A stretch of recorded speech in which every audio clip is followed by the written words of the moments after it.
추석이 중요하죠. 네. 우리가 항상 추석이 터닝 포인트 역할을 하기 때문에 추석이 이제 진짜 중요한 분기점이 되리라고 보는데, 일단 9월은 대책이 발표됐으니까 뭐 눈치 작전도 좀 하고 네. 기다렸다가 별거 없다고 생각하는 사람들은 움직일 수도 있고, 저는 살 사람들은 움직일 것 같습니다. 9월에. 네. 9월이 넘어가고 10월 추석이 넘어가게 되면 이제 분위기가 올해는 좀 반대가 되지 않을까. 저 개인적으로는 좀 반등을 할 것 같습니다.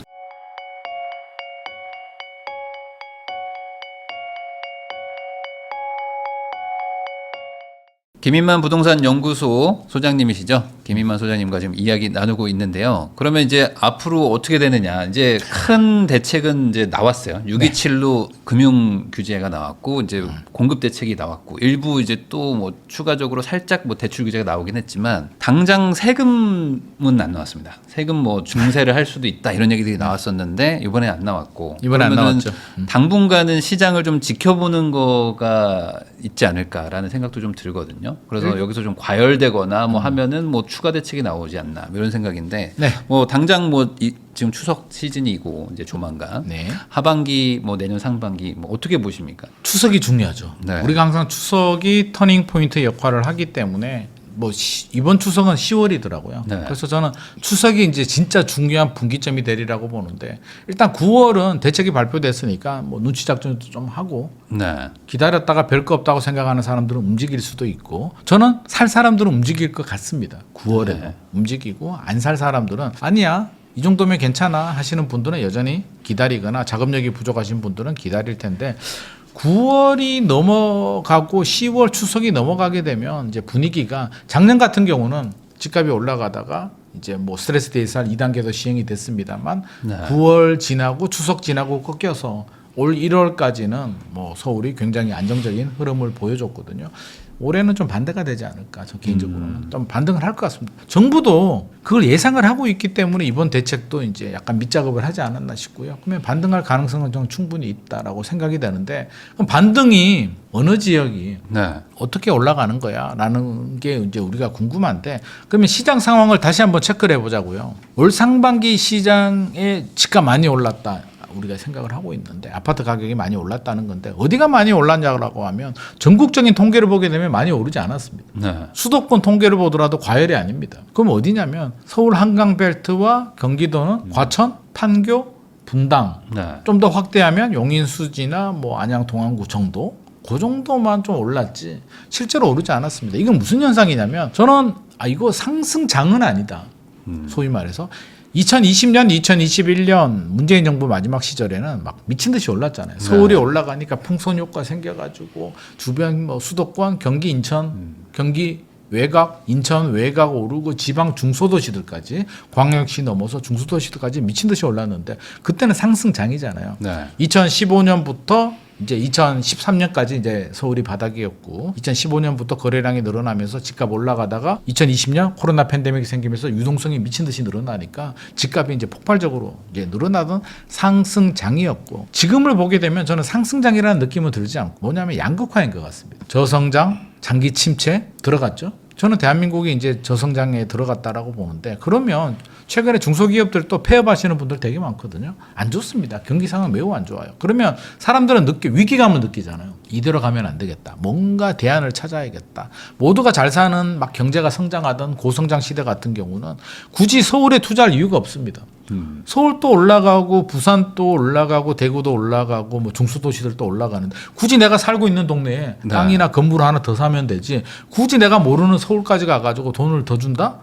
오히려 30년 전에는 부산이 더 비쌌을 수도 있습니다. 부산, 대구의 땅값이 서울보다 더 비싼 곳들도 굉장히 많이 있었는데, 이제 시대가 달라지다 보니까 이대로 하면 안 되겠다. 지방은 이미 자산 시장을 보게 되면 이제 거의 안 오릅니다. 올라가는 일부 아파트들만 올라가지, 빌딩을 예를 들면 지방의 빌딩은 이미 거의 멈춰 있습니다. 10년 동안 안 올랐습니다. 네. 서울은 10년 동안 또 많이 올랐습니다. 이 자산 격차가 이제 벌어지고 있거든요. 그 얘기는 지방에 있는 자산가들이 자본을 이제 서울로 유출을 시키는 거죠. 예전에는 자녀들이 먼저 올라오고 자녀들 올라오니까 전세 매매 집들을 위한 돈을 좀 올려보내줬는데 이제 두 가지 케이스가 생깁니다. 부모님이 아직까지 연세가 좀 젊으신 분들은 부모님이 직접 돈을 들고 서울로 올라오고요. 부모님이 연세가 있는 분들은 이제 증여 또는 돌아가시면 이제 상속이 되니까 자연스럽게 자녀한테 서울 수도권에 사는 자녀한테 자본이 유출이 됩니다. 그럼 서울 수도권에 사는 자녀들이 내 고향에 그래도 우리 아버지가 살던 곳에 투자를 할까?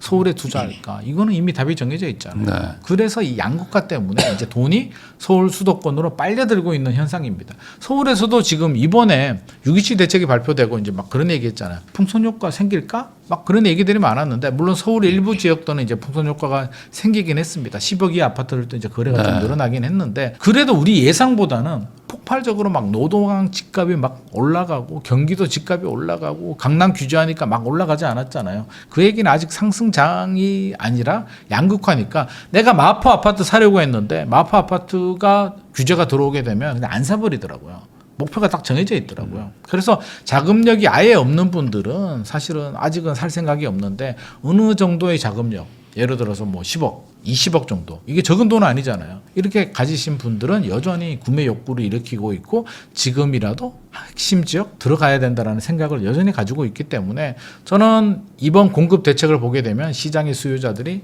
안심하기는 어려울 것 같아. 그러면 오히려 공급은 답이 없네.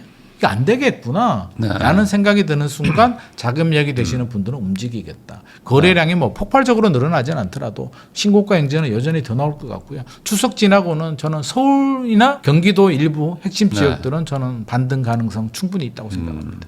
그러면 오히려 지금 상승세가 조금 뭐 하락 전환된 건 아니지만 상승이 좀 낮아졌는데 이 멈췄잖아요. 낮아진 상승세가 좀 다시 좀 올라올 수도 있겠다. 핵심 지역들은 충분히 올라올 가능성이 높을 것 같습니다. 네. 이번에 그 대책 중에 이제 그 금융감독원처럼 부동산 감독원 같은 걸 만들겠다라는 것도 있거든요. 네. 그러니까 이게 뭐 시장을 교란하고 좀 뭐 어떤 그런 뭐 범죄 세력이 이런 식의 어떤 얘기들이 계속 나오고 있어요. 뭐 그 언론에도 있고 뭐 자전거래 뭐 거래 취소 얘기들이 나오고 있는데 이 실제도 그런 게 있는지 어떻게 보세요? 이게 정말 어떤 효력이 있다고 보십니까? 저는 효력 없다고 보고요. 뭐 네. 지금 단속을 안 해가지고 집값이 올랐습니까? 그거는 지극히 뭐 집값이 올라가면 투기라는 너무나 그 OX 네. 흑백 논리가 적용이 되는 것 같습니다. 집값이 올라가는데 그러면 투기 세력들이 집값을 올렸고 단속을 안 해서 올라갔다? 일부 있죠. 투기 세력이 있겠죠. 투기 세력뿐만 아니라 사기범들도 곳곳에 부동산뿐만 아니라 주식이든 우리 생활 네. 곳곳에 나쁜 사람들이 존재하는데 그 나쁜 사람이 있음에도 불구하고 뭐 범죄도 여전히 일어나잖아요. 최근에 뭐 초등학생 뭐 유괴론 뭐 미수를 거치고 항상 있지만 그래도 우리 사회가 돌아가는 이유는 그 범죄 그 어떤 문제 그 왜곡이 소수라는 거예요. 그게 다수가 되면 문제가 되는데 그러면 자 부동산 사기, 부동산 왜곡, 또 부동산 교란 이게 비중이 얼마나 될까? 최근에 이제 뉴스에 나온 게 취소 거래가 늘어났다. 네.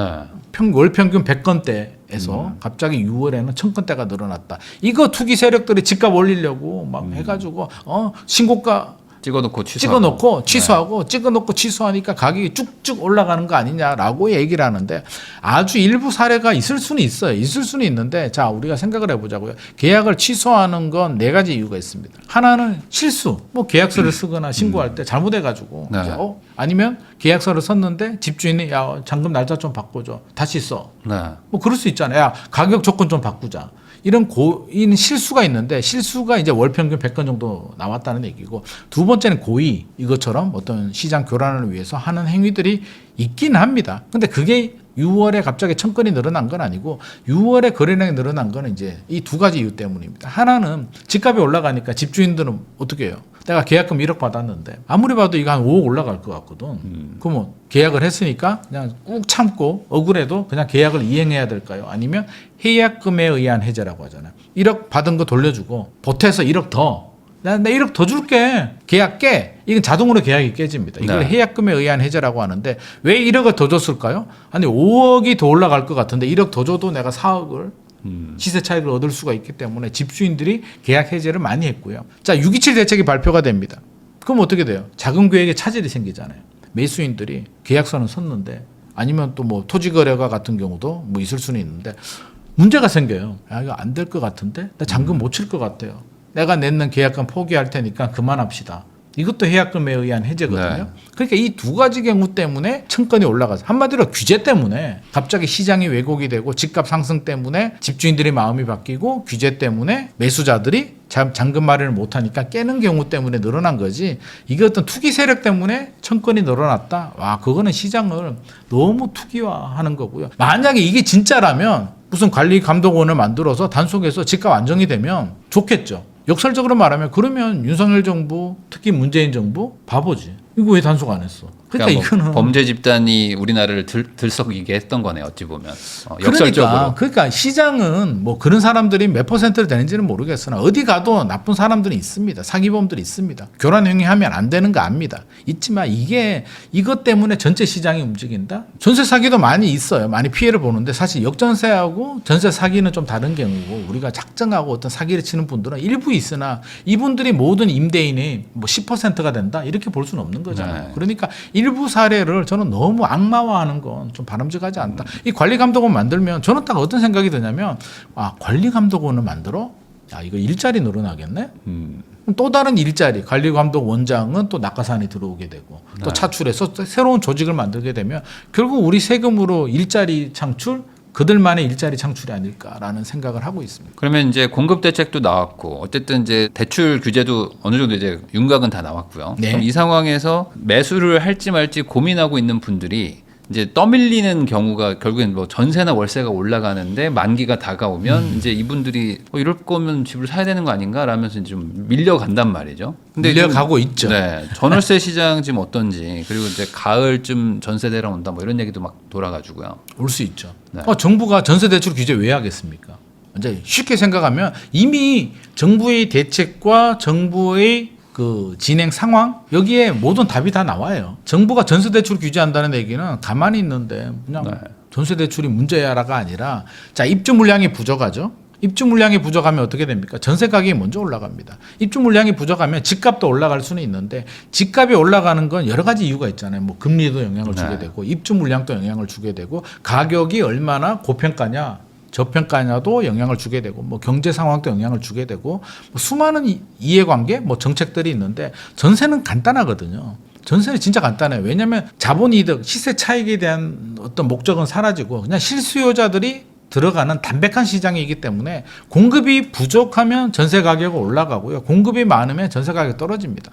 아니면 금리가 갑자기 올라가게 되면 2022년처럼 떨어질 수는 있는데 금리가 갑자기 올라가기는 어렵고요. 지금 입주 물량이 부족한데 내년이 문제잖아요. 착공을 한다라고 하는데 이번 공급 계획이 착공이니까 네. 착공하면 보통 3년, 요즘 한 4년 걸리거든요. 3년에서 4년이면 2026년에서 2028년은 2026년에 착공해도 2028년까지는 입주 물량이 안 나옵니다. 그러니까 계획처럼 진행이 돼도 3년 동안은 보릿고개예요. 입주 물량이 안 나옵니다. 2023년부터 분양 물량이 팍 줄었기 때문에 이거는 피할 수가 없는 보릿고개인데 결국엔 전세 가격이 올라가거든요. 그러니까 정부가 난처한 거예요. 아, 이거 전세 가격 분명히 내년부터 올라가는데 공급을 해줘야 되는데 지금 당장 빵 공장도 아니고 공급을 늘릴 수도 없고 이거 어떡하지? 그리고 또 하나 걱정이 이제 문재인 정부의 학습 효과라고 보여지는데 문재인 정부 시절에는 이제 서민 주거 안정을 위해서 전세 대출 막 풀었잖아요. 네. 공교롭게도 박근혜 정부 때 이제 눌려 있던 게 이제 올라가면서 전세 가격이 먼저 올라갔어요. 그리고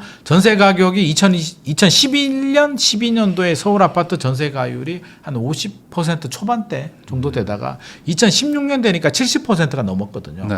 갭이 줄어들었다는 얘기죠. 그러면서 시장 환경이 달라지면서 집값을 밀어 올리면서 갭 투자가 많이 생기고 집값이 올라갔기 때문에 이번에도 입주 물량이 줄어드는데 이것까지는 좋은데 전세 가격이 올라가면서 매매 가격을 밀어 올리게 되면 와, 이거 문재인 정부 시즌2 되는 거 아니야?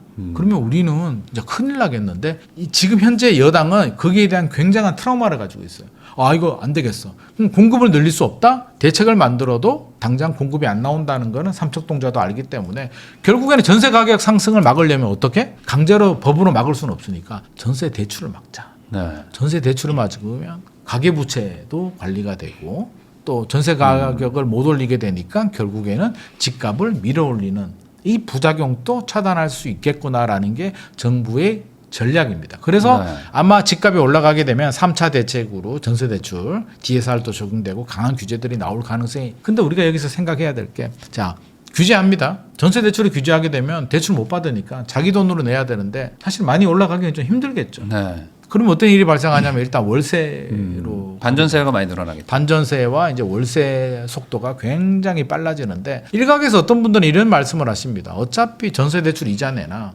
4% 정도 전환율을 생각하게 되면 뭐 월세 내나 그냥 비슷한 거 아니냐, 똔똔이 네. 아니냐. 그러면 왜 은행이 내는 건 아까워하지 않고 집주인한테 내는 건 아까워하느냐. 똑같아. 크게 영향 없다. 서민 주거 안정에 피해를 주지 않는다라고 얘기를 하는데 그건 너무 이론적인 얘기고 네, 그거는 말이 안 되죠. 실제로 해보면 월세가 훨씬 더 부담스러워요. 진짜 네. 월세 내는 건 은행 그 전세 대출이 훨씬 더 유리합니다. 실제로는 더 유리한데 이게 월세로 전환하게 되면 서민들 굉장히 좀 힘들고요. 이제 종잣돈 못 봅니다. 월세 한번 내보세요. 이게 원룸에 방 하나 있는 원룸의 평균 월세가 70만 원이 넘는 거로 조사가 됐거든요. 네. 평균이 그 정도면 역세권의 환경이 좋으면 80만 원, 100만 원 정도 올라가요. 그러면 관리비에다가 여러 가지 생활 경비하면 한 250? 사회초년생들이 300만 원 받아서 150, 200 내고 나면 그 무슨 종잣돈을 어떻게 모으고 내 집 마련을 어떻게 하겠습니까? 한마디로 내 집 마련의 꿈과 멀어진다는 얘기고 좋아요. 100번 양보해서 정부의 의도대로 전세대출 규제해서 전세 가격이 안 올라가니까 집값이 안 올라가면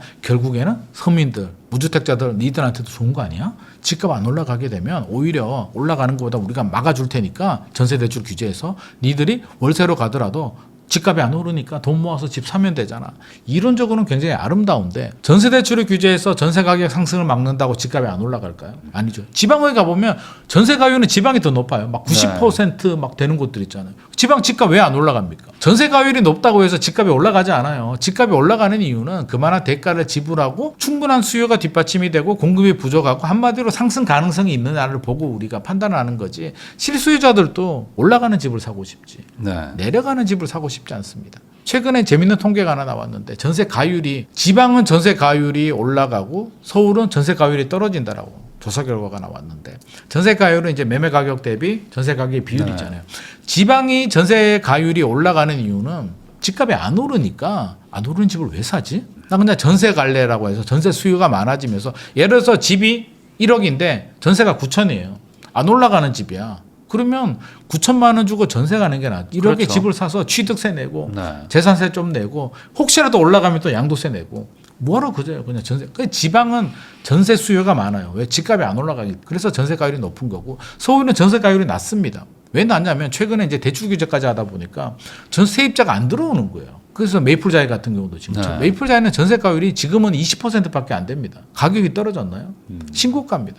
서울의 서초구, 강남구, 뭐 송파구도 마찬가지고 최근에 전세가율이 30%대로 떨어졌습니다. 그러면 그런 논리라면 정부의 논리대로라면 전세가율이 30%로 떨어지면 집값이 오히려 떨어지거나 안정이 돼야 되는데 신고가예요. 거래량은 떨어졌으나 여전히 신고가가 나온다는 얘기는 전세 가율이 모든 걸 결정하지 않는다는 거죠. 여러 가지 요인 중에 하나다. 그래서 전세 가율이 올라가면 문재인 정부처럼 밀어 올릴 수도 있으나 그게 모든 지역에 똑같이 적용되지도 않고 인기 지역들은 전세 가율이 낮아도 집값은 올라갑니다. 그럼 역설적으로 전세 대출 규제 이렇게 만약에 3차 대책으로 해버리게 되면 그 피해는요 집주인보다 세입자들이 받습니다. 집주인들 특히 이제 양극화로 똘똘한 지역 똘똘한 한 채만 강세잖아요. 똘똘한 한 채를 가지고 있는 사람들은요. 세입자가 전세금 못 받아서 뭐 전세금이 그렇게 안 맞춰지더라도 어떻게든 마련합니다. 그 능력 되는 사람이에요. 오히려 피해보는 곳들은 외곽 지역이나 지방에 있는 집주인들과 세입자들입니다. 그래서 저는 정책을 펼 때도 좀 더 신중하자. 제발 이론적으로 생각하지 말자. 이론적으로는 전세 가격이 올라가면 집값 올라갈 수도 있으니까 막아주면 세입자가 우리한테 고마워하겠지. 저는 그건 너무 낭만적인 생각이고 너무 현실을 모르는 생각이다. 제발 역지사지해서 내 자녀가 세입자 입장이고 내가 세입자 입장이라면 어떻게 될까를 한 번 더 생각을 좀 해보시면 좋을 것 같습니다.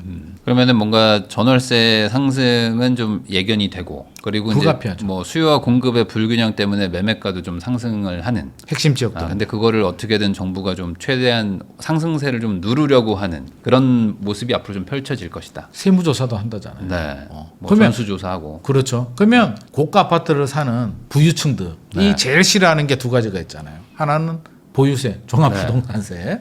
두 번째는 세무조사. 세무조사도 뭐 유재석 씨처럼 틀어도 먼지 한 방울도 안 나면 좋겠으나 또 그렇지 않은 사람들이 많이 있잖아요. 왜냐하면 세무조사라는 게 우리가 이제 세금 신고할 때 세무사한테 하잖아요. 그러면 세무사도 그 기준 안에서 이게 뭐 입증도 하고 증빙해서 네. 이제 내리고 하는데 세무조사는 틀어버리게 되면 야 이거 충분히 이게 뭐라 그럴까요? 어떤 기준 안에서 코에 걸면 코걸이 같은 기준들이 많이 있는데 세무조사 하게 되면 야, 이 기준을 이렇게 적용하거든요. 그래서 연예인들도 많이 걸리는 이유가 보통 때는 넘어가주는 규제들도 세무조사에서 이제 꼼꼼하게 보게 되면 다 걸려요. 그래서 네. 세무조사를 두려워합니다. 그래서 이번에도 세무조사 카드가 나온 게 핵심 지역들 넣고 공급 대책 보고 별 거 없다고 경거망동 해가지고 집 사고 이러면 우리가 세무조사도 하니까 제발 당분간은 좀 안 사면 안 되겠니라는 저는 그런 시그널 네. 우리 세무조사 할 수도 있으니까 좀 하지 마라는 건데 이게 얼마나 오랫동안 지속이 될까. 이거는 일시적으로 한 9월 추석 전까지는 유효할 수는 있겠으나 이게 계속 지속되기에는 수요를 계속 억제하기에는 현실적으로 좀 어려움이 있지 않나 생각이 됩니다.